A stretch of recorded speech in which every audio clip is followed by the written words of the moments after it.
Radiant कलीसिया के सभी परिवारों को और सभी ऑनलाइन वर्शिपर्स को प्रभु यीशु मसीह के पवित्र नाम से प्रेम भरा नमस्कार। हालेलुया। आज की इस ऑनलाइन वर्शिप सर्विस में आपका स्वागत है। यशायाह नबी की पुस्तक 40 अध्याय में इस प्रकार से लिखा है, क्या तुम नहीं जानते? क्या तुमने नहीं सुना? यहोवा सनातन परमेश्वर और समस्त पृथ्वी का सृष्टि करता है। वह ना थकता और ना श्रमित होता है। उसकी बुद्धि अगम है। वह थके हुओं को बल और शक्तिहीन को सामर्थ देता है। तरुण तो थकते हैं और श्रमित होते हैं और जवान ठोकर खाकर गिरते हैं, परंतु जो यहोवा की बाट जोते हैं वे नया बल प्राप्त करते हैं। वे उकाबों के समान पंख फैलाकर ऊंचाई पर उड़ेंगे और श्रमित ना होंगे। वे चलेंगे पर थकित ना होंगे। आइए हम ऐसे परमेश्वर यहोवा की आराधना करने के लिए, जो समस्त पृथ्वी का सृष्टि करता है, अपने दिलों को और अपने पूरे जीवन को तन और मन से मिल करके हम परमेश्वर की महिमा करने के लिए हम तैयार हो सकेंगे। आइए हम ओपनिंग प्रेयर के द्वारा आज इस आराधना सभा को आरंभ करें। पवित्र पवित्र पवित्र सेनाओं के यहोवा, हमारे उद्धारकर्ता, हमारे मुक्ति की चट्टान, समस्त सृष्टि के सृष्टिकर्ता, आपके चरणों में आते हैं प्रभु यीशु मसीह के नाम को लेकर और आपकी स्तुति करते हैं परमेश्वर कि आपने वो नाम दिया जो सब नामों में श्रेष्ठ है, अर्थात प्रभु यीशु मसीह का नाम, जिनके द्वारा हमारे पाप क्षमा किए गए हैं और जिनके द्वारा हमें पवित्रता और धार्मिकता से शोभायमान किया गया है, जिनके लहू से हम शुद्ध किए गए हैं और जिनके द्वारा हमें आपके पवित्र उपस्थिति में आने के लायक बनाया गया है। पिता, धन्यवाद करते हैं प्रभु जी, निरंतर आपकी दया और आपकी करुणा अपने लोगों के ऊपर बनी रहती है प्रभु, और ये आपकी करुणा ही है कि एक बार फिर से हमें ये मौका दिया गया कि हम आज की इस ऑनलाइन वर्शिप सर्विस के माध्यम से हम मिल करके आपकी उपस्थिति में आ सकें और आपके नाम को धन्यवादों की भेंटें चढ़ा सकें। पिता परमेश्वर, आज का यहाँ पर इकट्ठा होना, गीतों का गाया जाना, प्रार्थना का किया जाना और वचन के ऊपर प्रचार किया जाना, सब कुछ आपकी महिमा के लिए हो। हमारी यही प्रार्थना है कि प्रभु जी, आपकी कलीसिया जो प्रभु जी पवित्रता से शोभायमान हो है, वो और अधिक प्रभु जी आपके स्वरूप और समानता में बदल सके। आज की पूरी आराधना सभा का संचालन आपके पवित्र आत्मा के हाथों में सौंपते हैं और इस प्रार्थना को प्रभु यीशु मसीह के नाम से मांगते हैं। आमीन आमीन। जेम्स सबैलाई आशा गर्दछु कि सबैजना सन्चै हुनुहुन्छ। यस महामारीको समयमा पनि परमेश्वरले हामीलाई उहाँको स्तुति प्रशंसा गर्ने मौका दिनुभएको छ। त्यसको लागि धेरै धेरै धन्यवाद परमेश्वरलाई। भजन सङ्ग्रह 95 मा यसरी भनेको छ कि आओ हामी परम प्रभुको प्रशंसा गरौँ, हामीलाई रक्षा गर्नुहुने परमेश्वर कहाँ आनन्दले भजन गाऊँ। धन्यवाद साथ उहाँको सामु आऊँ र उहाँको प्रशंसाको आनन्दमय भजन गाऊँ, किनभने परम प्रभु सामर्थी परमेश्वर हुनुहुन्छ र अरू सबै देवी देवताहरूमाथि सामर्थी महाराजा हुनुहुन्छ। आमेन। हामीलाई थाहा छ कि परमेश्वर धेरै सामर्थी अनि शक्तिशाली हुनुहुन्छ। यस विश्वासको साथ हामी परमेश्वरलाई स्तुति प्रशंसा गर्नेछौँ। नाच न नाच भने भजनलाई गाएर परमेश्वरमा रमाउनेछौँ।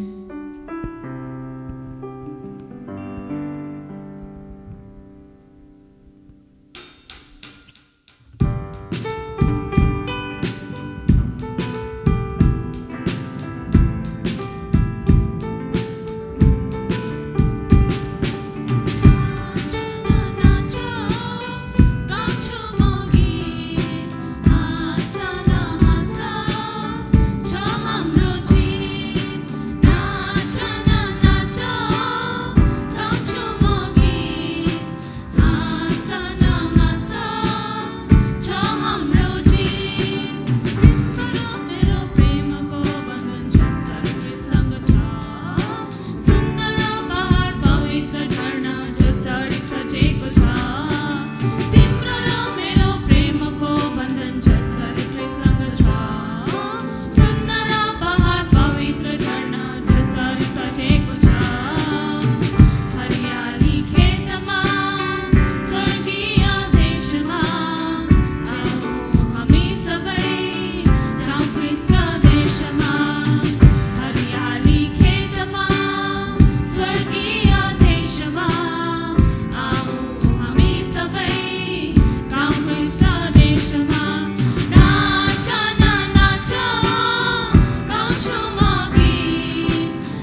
किनकि उहाँ असल हुनुहुन्छ अनि महान परमेश्वर हुनुहुन्छ। एउटा नयाँ हिन्दी गीतलाई गाएर परमेश्वरको धन्यवाद दिनेछौँ।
पवित्र गर्नुभयो परमेश्वर। आज पनि हामी पाप गरिरहेका छौँ परमेश्वर, तपाईँको प्रेमलाई भुलेका छौँ परमेश्वर। तर हामीलाई थाहा छ परमेश्वर, तपाईँ हामीलाई कहिल्यै छोड्नुहुन्न, तपाईँ अझै अति प्रेम गर्नुहुन्छ परमेश्वर।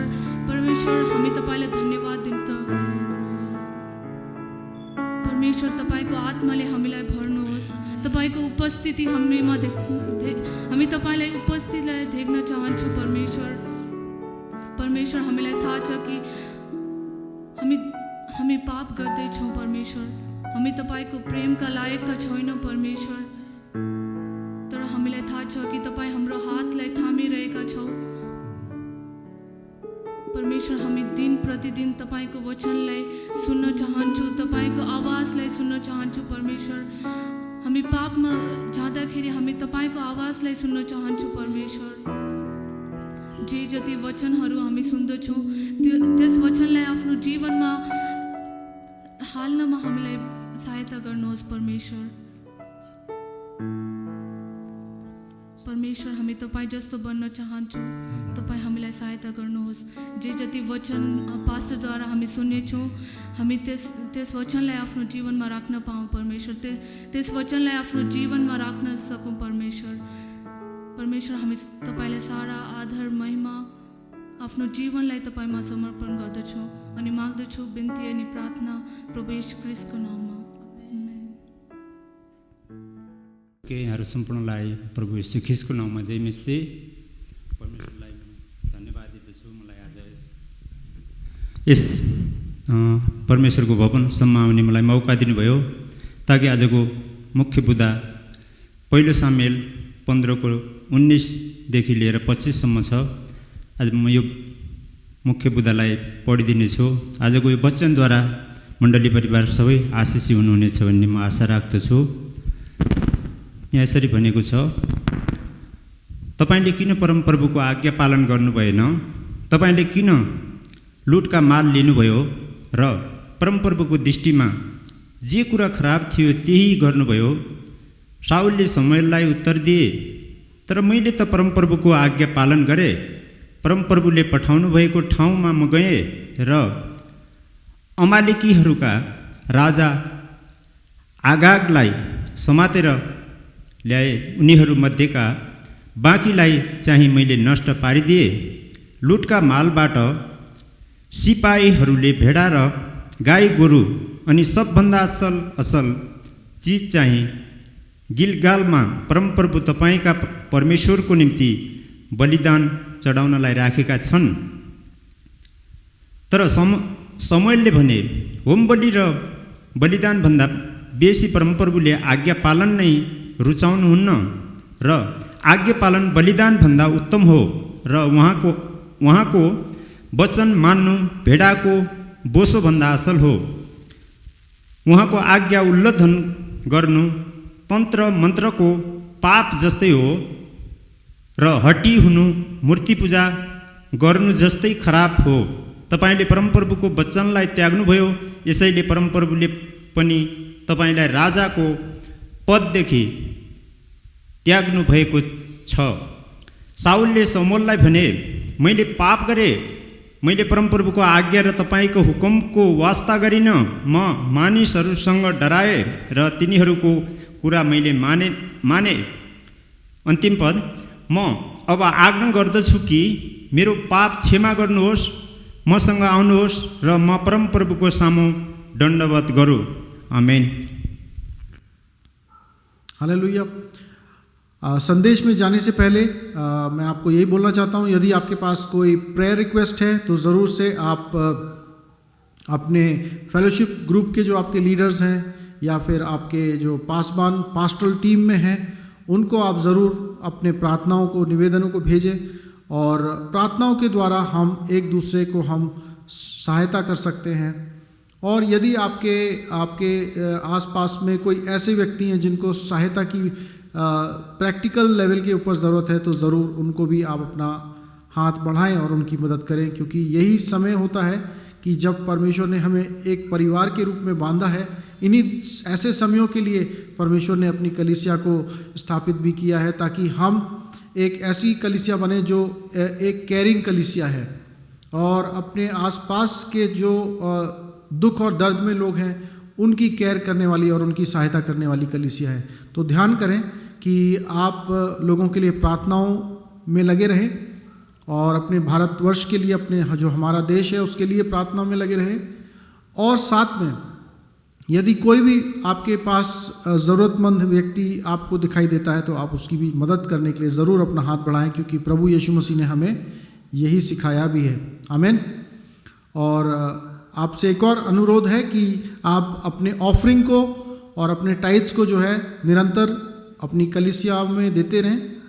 और इसका जो है डिटेल्स आपको ऑनलाइन ट्रांसफ़र करने की जो डिटेल्स है वो भी आपको जो है उपलब्ध कराई जाएगी वर्शिप सर्विस के किसी ना किसी भाग में। मोस्ट प्रोबेबली वर्शिप सर्विस के समाप्त होने के बाद आपको जो है ऑनलाइन ट्रांसफ़र करने के लिए जो बैंकिंग डिटेल्स है वो उपलब्ध होंगी। यदि आपको परमेश्वर उभारते हैं तो आप कलीसिया की सेवकाई के लिए दे सकते हैं। और जो कलीसिया के मेंबर्स हैं उनसे ये अनुरोध है कि आप अपनी टाइट्स और अपनी ऑफरिंग जो है आप व्यक्तिगत रूप से कलीसिया में आकर के या फिर आप ऑनलाइन ट्रांसफ़र के थ्रू आप परमेश्वर की महिमा के लिए, परमेश्वर की आराधना के लिए के एक सिंबल के रूप में आप परमेश्वर की सेवकाई के लिए दे सकते हैं। आमीन। हालेलुया। परमेश्वर की महिमा हो कि एक बार फिर से हमें मौका दिया गया है कि हम परमेश्वर के वचन को हम सुन सकें और परमेश्वर के वचन की ओर अपने दिलों को लगा सकें। और हम धन्यवाद करते हैं कि परमेश्वर ने अपना वचन पीढ़ी से पीढ़ी के लिए ठहराया है। हालेलुया।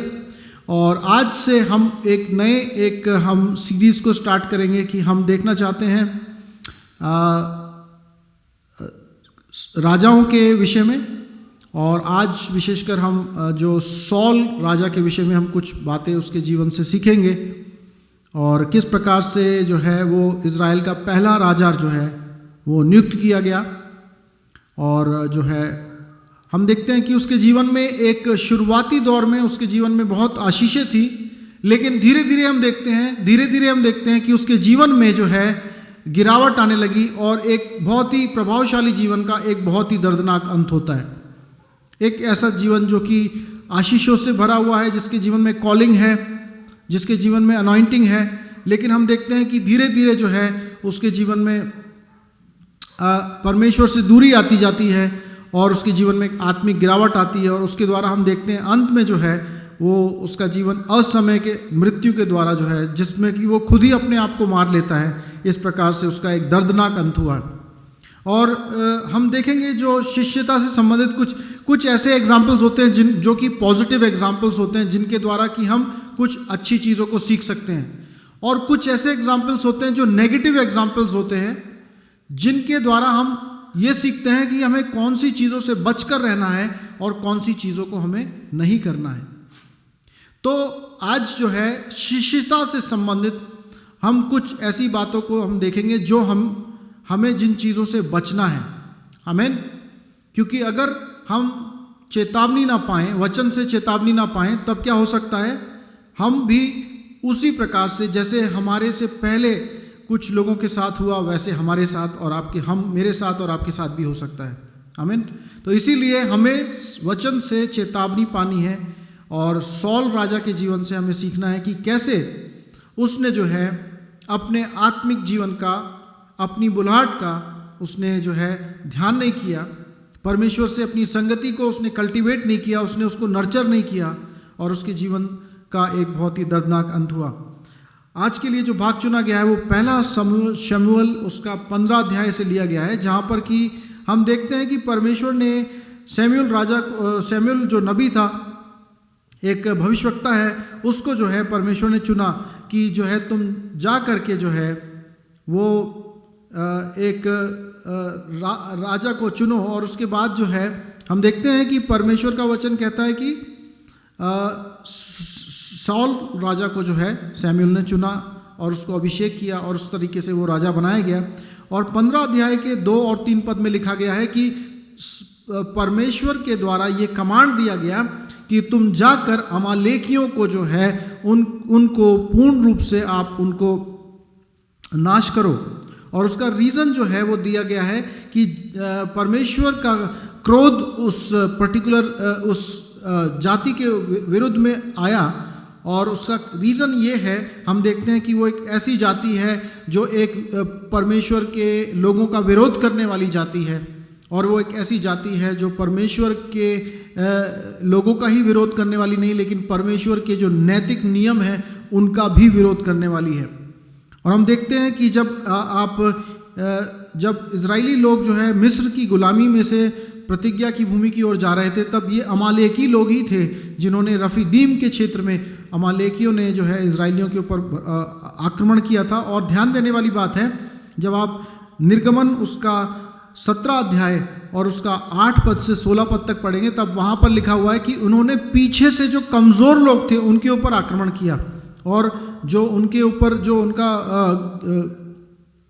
उनका जो ग्रुप जा रहा था उसको पीछे से जो है कमज़ोर लोगों के ऊपर आक्रमण किया। और जब आप व्यवस्था विवरण उसका 25 अध्याय और 18 पद में लिखेंगे, तो परमेश्वर ने उनको बोला कि जो है, परमेश्वर ने बोला कि निश्चित रीति से ये जो है अमालेकी लोग जो है ये नाश किए जाएंगे। तो क्या, लेकिन परमेश्वर ने क्या उनको उसी समय उनको दंडित किया? नहीं, उनको उस समय दंडित नहीं किया, लेकिन उनको एक मौका दिया, उनको एक पश्चाताप करने का मौका दिया।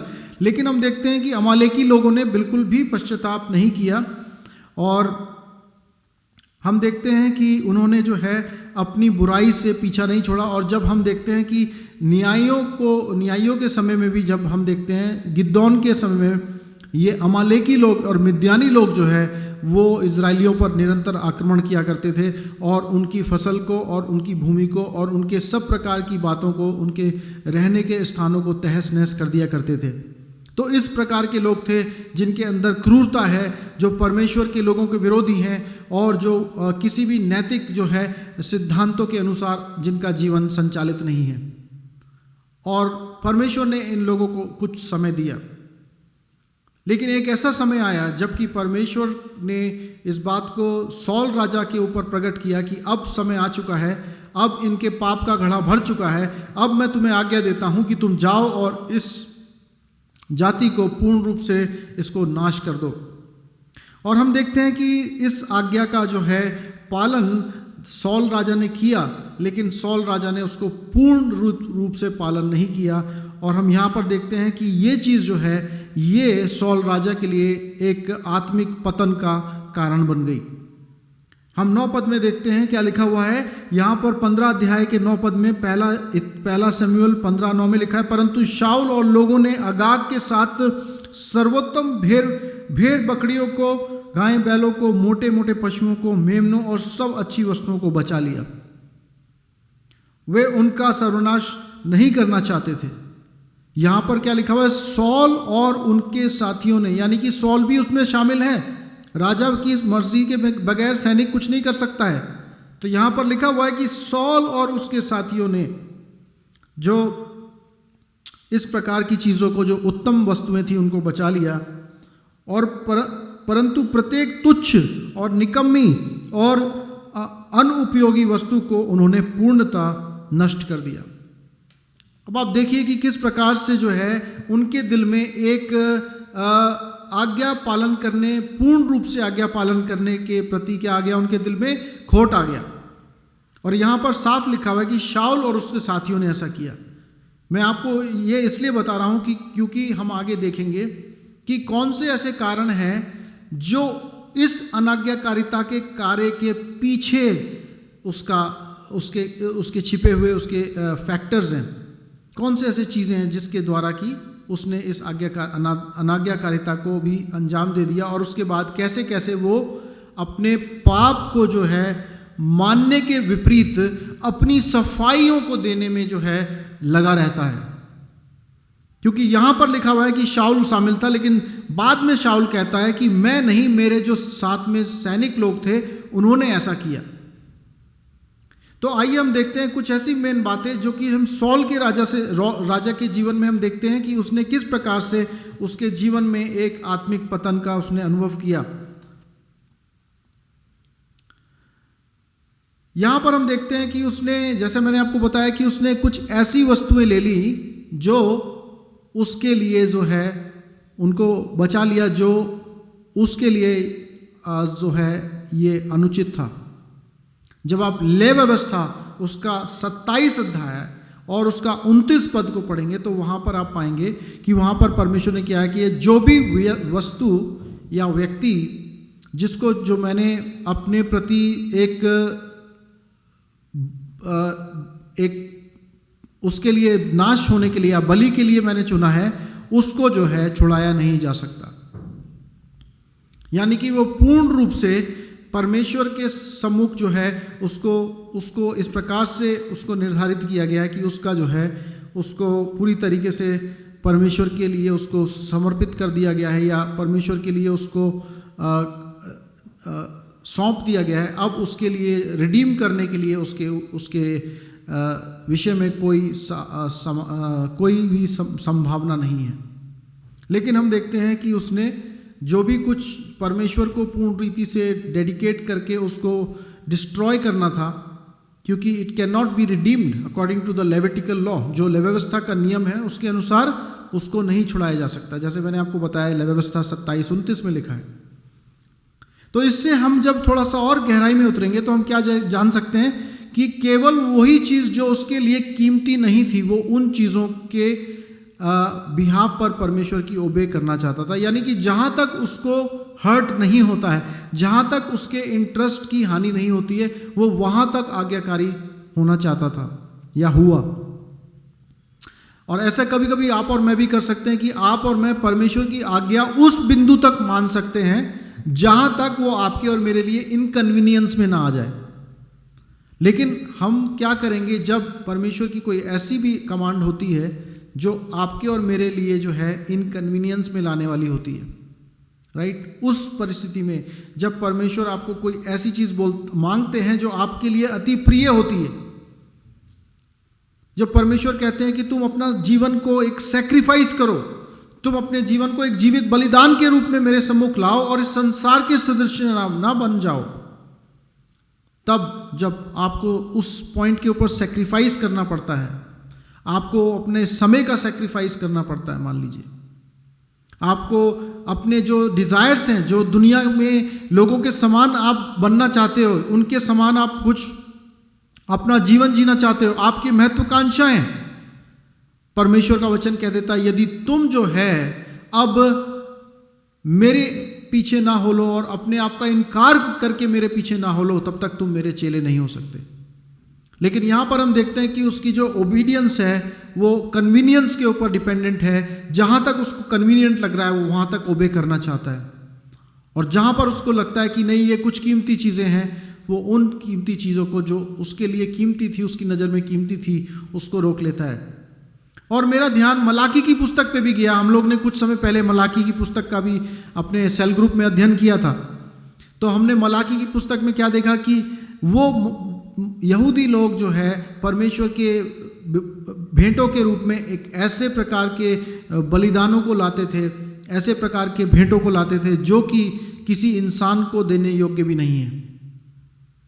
यानी कि जो परमेश्वर के प्रति जो उनका कमिटमेंट था, ये उसको दिखाता है कि परमेश्वर के प्रति आपका समर्पण कितना है, आप परमेश्वर को कौन सा स्थान देते हो।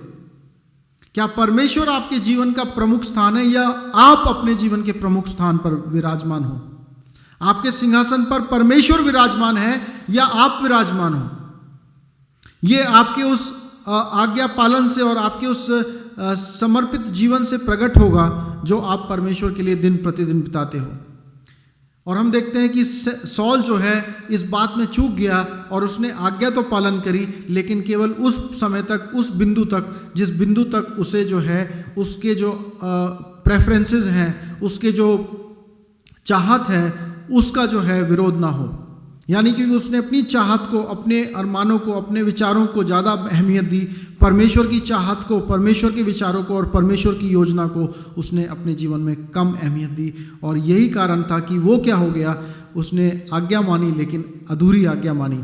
और दूसरी बात हम देखते हैं कि उसने जो है अपनी जो इस युद्ध था, इस युद्ध का क्रेडिट उसने अपने आप को दिया। और हम देखते हैं कि पहला शमूएल 15 के 12 में देखते हैं उसने एक अपने लिए स्मारक बनवाया।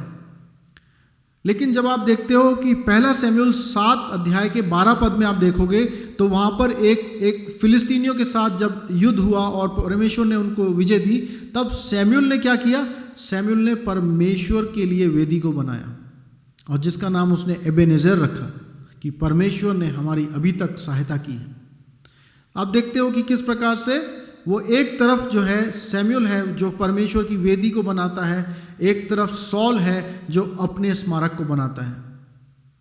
यानी कि दूसरे शब्दों में वो अपने लिए ज़्यादा, अपनी कीर्ति को, अपनी महिमा को बढ़ाने के लिए ज़्यादा जीवित है, काम कर रहा है, उसका जीवन केंद्रित अपने ऊपर है। लेकिन हम जब शमूएल का जीवन देखते हैं और आगे चल के हम दाऊद का जीवन भी देखेंगे, दाऊद का जीवन परमेश्वर के लिए समर्पित है, परमेश्वर की कीर्ति और यश को आगे फैलाने के लिए है।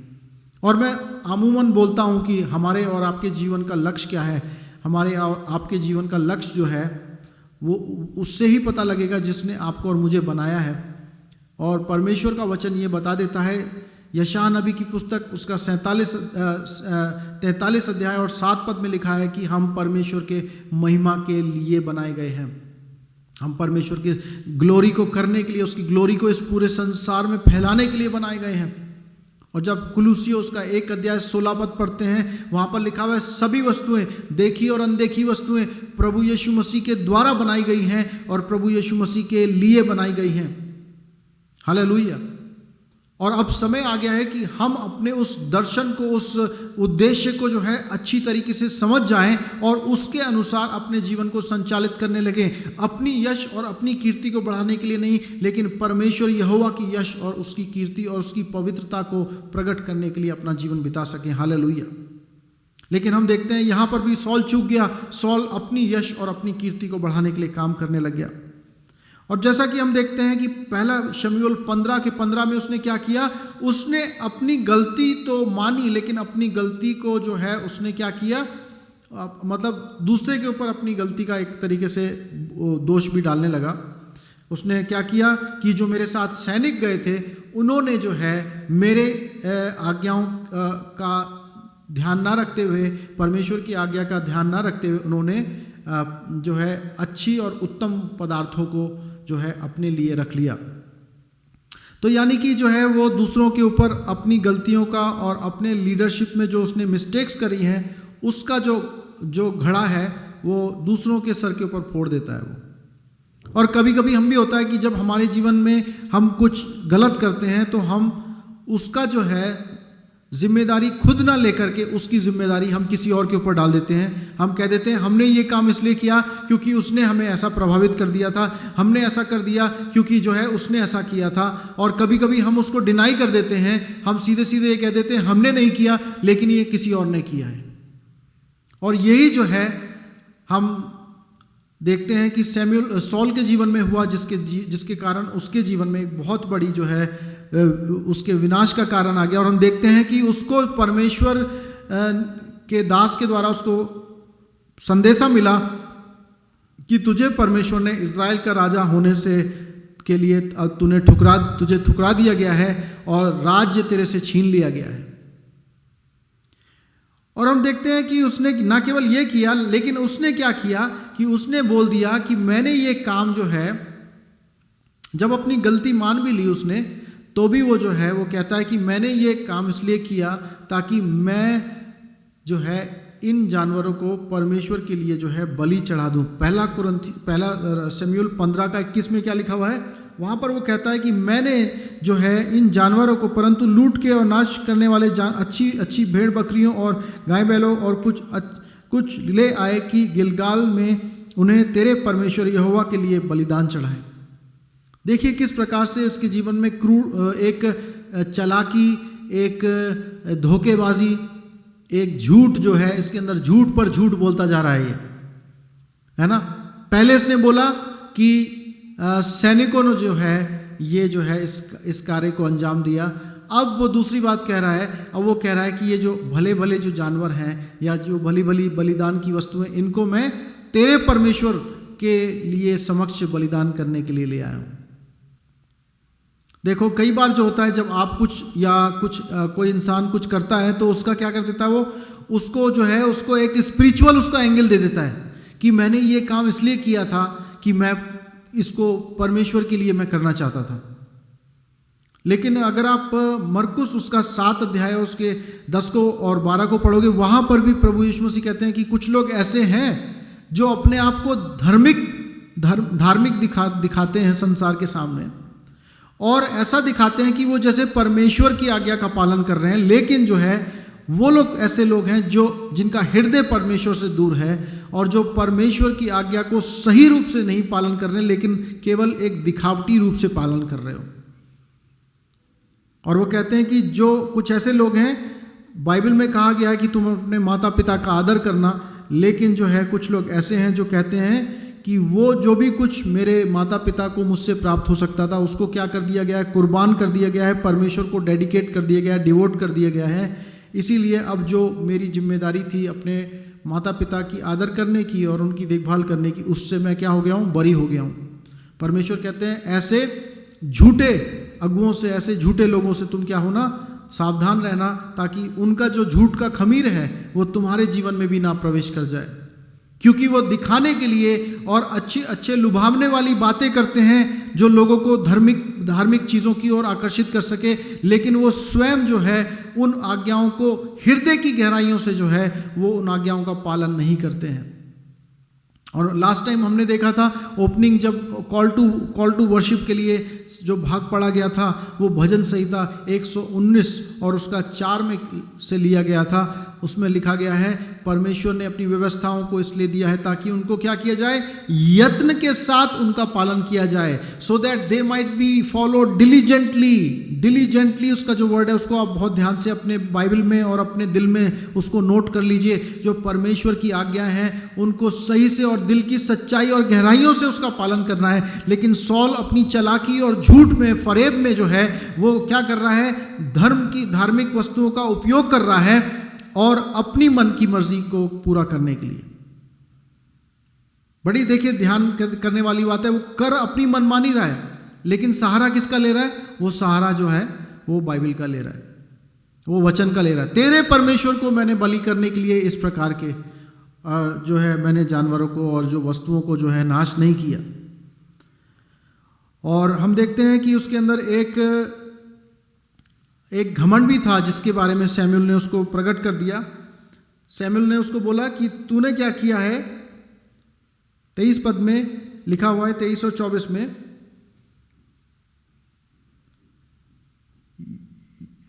सैमुएल ने उसको बोला कि 22 में लिखा हुआ है, यहोवा होम बलि और बलिदानों से उतना प्रसन्न नहीं होता जितना अपनी आज्ञाओं के मानने से प्रसन्न होता है। आज्ञा पालन बलिदान से बढ़कर है और ध्यान देना मेढ़ों की चर्बी से उत्तम है, क्योंकि विद्रोह करना शकुन विचारने के बराबर पाप है और अनाज्ञाकारिता मूर्ति पूजा से के अधर्म के समान है। इसलिए कि तूने यहोवा के वचन को अस्वीकार किया है, उसने भी आज राजा होने के लिए तुझे अस्वीकार किया है। देखिए ओबीडियंस एक कितनी बड़ी चीज़ है। ओबीडियंस जो है हमें क्या कर सकती है, डिसोबीडियंस जो है मतलब अनाज्ञाकारिता, वो हमारे जो है पूरी जो जीवन को जो विश्वास की नैया है उसको डुबा सकती है। और ध्यान करिए कि अदन की वाटिका में भी क्या हुआ था, अदन की वाटिका में भी उन्होंने क्या किया था, उन्होंने अनाज्ञाकारिता की थी। जो परमेश्वर की स्पष्ट दी गई आज्ञा थी उसका पालन ना करते हुए उन्होंने अपने दिल में संदेह उत्पन्न कर लिया और उन्होंने सोचा कि परमेश्वर उनसे कोई अच्छी वस्तु उनसे दूर रखे है, और शैतान की बातों में आ करके उन्होंने परमेश्वर की आज्ञा को तोड़ दिया। और यही उनके आत्मिक जीवन के हानि का कारण बन गया। पाप उनके अंदर प्रवेश कर गया और उनकी जीवित परमेश्वर के साथ जो गहरी संगति थी उसमें क्या आ गया, एक टकरार आ गई, उसमें विघटन आ गया और वो परमेश्वर के प्रेम संगति से दूर हो गए। और हम अंत में देखते हैं कि जो है वो जो है अपने पाप का उसने हमेशा जो है सुपरफिशियल ट्रीटमेंट किया है। मतलब उसने केवल क्या किया, उसने केवल अपने पूर्ण पश्चाताप नहीं किया, क्योंकि जब उसने अनाज्ञाकारिता में जीवन बिताया तो उसके जीवन में दुष्ट आत्माओं का जो है वो दुष्ट आत्माओं के द्वारा सताया जाने लगा। और उसके लिए जो है फिर उसको क्या किया, वो कुछ लोगों को गीत गाने बजाने वालों को वो बुलाता था और उनके द्वारा क्या करता था वो तसल्ली पाता था। यानी कि उसने अपने पाप का जो उसने पश्चाताप करके उसको सही तरीके से उसको इलाज करना था वो नहीं किया, लेकिन केवल उसको ऊपरी तौर से दिखाने के लिए, उसको एक तसल्ली देने के लिए या एक टेम्पररी इलाज करने के लिए उसने काम किया। और कभी कभी हम भी ऐसे होता है कि हम अपनी समस्याओं में पड़ जाते हैं। जब पाप हम करते हैं, जब आधी आज्ञा को पालन करते हैं, तब क्या होता है, हमारी लाइफ में परेशानियां आती हैं और वो परेशानियां जो है हमारे अंदर क्या करती हैं, मुसीबत को लाती हैं। लेकिन फिर भी हम क्या करते हैं, पूर्ण पश्चाताप करने की बजाय हम क्या करते हैं, उन परेशानियों को मैनेज करने लगते हैं। और यहाँ पर हम देखते हैं कि वो जो है समस्याएं उसके जीवन से कभी खत्म नहीं हो, क्योंकि उसने कभी भी पूरा पश्चाताप नहीं किया। आज आपको और मुझे अपने जीवन में ये चुनौती लेनी है, क्या आप पश्चाताप करोगे या आप एक अपने सिन को, अनाज्ञाकारिता के जीवन को ऐसे मैनेज करते हुए अपनी जीवन को बिताना चाहोगे। अब जो है सवाल ये उठता है कि सॉल राजा के विषय में हमने बहुत कुछ समझा, बहुत कुछ सीखा, लेकिन आज सवाल यही आता है कि आज शायद हम भी जो है परमेश्वर की कुछ स्पष्ट आज्ञाओं को जो वचन में दी गई हैं, हम उनको जानते हैं, उनको समझते हैं, लेकिन सवाल ये उठता है कि क्या हम उनका पालन करते हैं या नहीं करते, या क्या हम जान करके भी अनजान बन रहे हैं, या क्या हम सौल के समान दूसरों के ऊपर अपनी अनाज्ञाकारिता का जो है जिम्मेदारी उनके ऊपर सौंप दे रहे हैं, या क्या हम अपनी अनाज्ञाकारिता का जो है उसका एक धार्मिक उसको जो है एक उसका एक्सप्लेनेशन दे रहे हैं।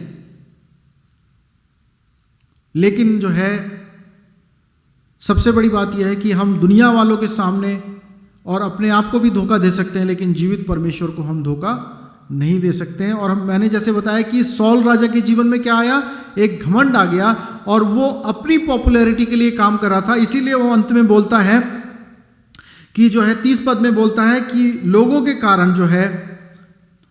कारण तुम मेरे साथ जो है चलो।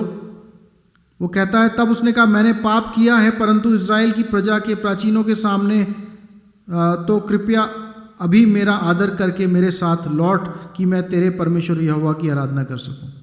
यानी कि वो क्या कहता है कि मेरा आदर किसके सामने किया जाए, लोगों के सामने किया जाए। लेकिन जो है परमेश्वर क्या है, परमेश्वर के सामने जो है आदर की उसने खोज नहीं करी।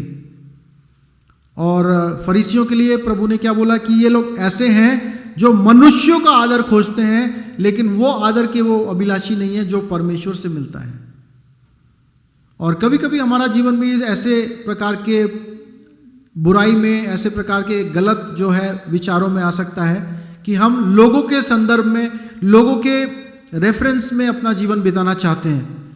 लेकिन अगर आप लोगों के रेफरेंस में अपना जीवन बिताओगे तो आप निश्चित रीति से चोट खाओगे और आपके आत्मिक जीवन में गिरावट का अनुभव करोगे। लेकिन जब आप परमेश्वर के समक्ष और परमेश्वर की उपस्थिति में और परमेश्वर को मद्देनजर रखकर अपना जीवन बिताओगे तो आप निश्चित रीति से कभी भी जो है आप निराश नहीं होगे, कभी भी आपको शर्मिंदा नहीं होना होगा, क्योंकि परमेश्वर आपको अपनी पवित्र आत्मा की सामर्थ्य से और अपने अगुवाई में प्रभु आपको सीधे मार्ग पर ले जाएगा। और यदि आप अपने दिल के विचारों में कभी भटकोगे भी तो उस भटकने की स्थिति में परमेश्वर का आत्मा आपको उस वहाँ से रोक लेगा, और ताकि आप जो है अनाज्ञाकारिता के पाप के द्वारा या आधी आज्ञाकारिता के पाप के द्वारा, जैसे सॉल के जीवन में देखते हैं, अपने आत्मिक जीवन में हानि ना उठा सको और उन सारी चीज़ों से आप बच सको जो परमेश्वर के लोगों के जीवन में उनके हानि का कारण बन सकती है। तो आज हम अपने आप से पूछेंगे कि क्या हम आज्ञा पालन में अपना जीवन बिता रहे हैं। परमेश्वर ने एक हमें पहचान दी है, हमें अपना चेला बनाया है, और उस नई पहचान में उसने बोले हैं, जैसा मैंने आपको बोला कि यदि तुम अपने आप का भी इनकार ना करो और मेरे पीछे ना हो लो, यदि अपनी क्रूस उठाकर मेरे पीछे ना चलो तो तुम मेरे चेले नहीं हो सकते। आज आपको ये पूछना पड़ेगा कि आप अपने जीवन के, आपके जीवन का केंद्र कौन है। क्या आप अपने जीवन के केंद्र पर अभी भी विराजमान हो, या आपने अपने जीवन के केंद्र में प्रभु यीशु मसीह को अधिकार सौंप दिया है, अपने जीवन की सारे बातों का अधिकार सौंप दिया है, और आप कहते हो प्रभु अब चाहे कुछ भी हो जाए, ये जीवन तेरा है, तूने इसको बनाया, और जब इसकी सूरत बिगड़ गई, तो तूने अपने खून को बहाकर और अपने शरीर को बलिदान के रूप में चढ़ाकर इसको खरीदा है, और न केवल सृष्टि की वजह से लेकिन उद्धार की वजह से अब मैं तेरा हूं। Not only because of creation but also because of redemption I belong to you and I want to serve you, I want to live for you, this life belongs to you. ये जीवन तेरा है और मैं तेरे लिए जीऊंगा प्रभु जी, और मैं तेरी आज्ञा के लिए संपूर्ण रीति से सारी आज्ञाओं को मानने के लिए मैं अपना चित्त लगाऊंगा और तेरी आज्ञाओं के पीछे चलता रहूंगा। आइए हम अंतिम प्रार्थना के साथ आज के सभा को समाप्त करेंगे। पवित्र पवित्र पवित्र सेनाओं के यहोवा आपका धन्यवाद करते हैं प्रभु जी कि आपने हमें यह मौका दिया प्रभु कि हम सौल के राजा के जीवन से कुछ विशेष बातों को हम देख सके। प्रभु जी हम देखते हैं कि सौल राजा जो है एक अच्छे रूप से प्रभु जी उसने अपने जीवन को शुरू किया, लेकिन उसने अपने आत्मिक जीवन में सावधानी को नहीं बरता। उसने प्रभु जी अपने बुलाहट को हल्की रूप से लिया। उसने उस प्रभु जी पहचान के अनुसार जो आपके द्वारा दी गई थी उसके अनुसार नहीं, लेकिन अपने जो इस संसार में जो राजा होने की उसकी पहचान थी उसको ज़्यादा प्रिय जाना, और लोगों के सामने उस आदर के लिए उसने खोज की, ना केवल ना कि बनिस्बत उस आदर के जो परमेश्वर यहोवा आपकी ओर से आता है। और हम देखते हैं कि उसके जीवन को बहुत ही बड़ी दुख और हानि का सामना करना पड़ा। परमेश्वर हम प्रार्थना करते हैं कि आज्ञा पालन करने के लिए आप हमारे दिलों को और हमारे शरीरों को तैयार करें प्रभु जी। हर एक परिस्थिति में पिता हम आपकी आज्ञाओं का पालन कर सकें। और प्रभु जी कोई भी ऐसी बात यदि हमारे जीवन में है जिससे कि हमने आपको दुख पहुंचाया है, हम प्रार्थना करते हैं कि उससे तौबा करने के लिए, उससे पश्चाताप करके आपके सम्मुख आपकी उपस्थिति में जीने के लिए आप हमारी सहायता करिए पिता। जैसा कि अब्राहम को आपने कहा मेरे समक्ष चल और तू निर्दोष रहेगा, उसी प्रकार से प्रभु जी आज आपका प्रभु जी बुलाहट आपकी इस कलीसिया के ऊपर आती है, मेरे समक्ष चल और तू निर्दोष रहेगा। परमेश्वर हम आपके समक्ष और आपकी उपस्थिति में और आपके मद्देनजर प्रभु जी अपना जीवन बिता सकें और हमारा जीवन निर्दोष हो सके। जो भी हमसे जाने और अनजाने में जो पाप हुए भी हैं उन पापों को आप क्षमा करें प्रभु जी, और अपनी पवित्र उपस्थिति में हमें जाने के लिए और पवित्र उपस्थिति में अपना जीवन बिताने के लिए सहायता करें प्रभु जी। सारा दर महिमा आपको दे देते हैं और इस प्रार्थना को अपने उद्धारकर्ता प्रभु यीशु पवित्र के पवित्र मीठे नाम से मांगते हैं। दया से सुने और ग्रहण करें। आमीन आमीन।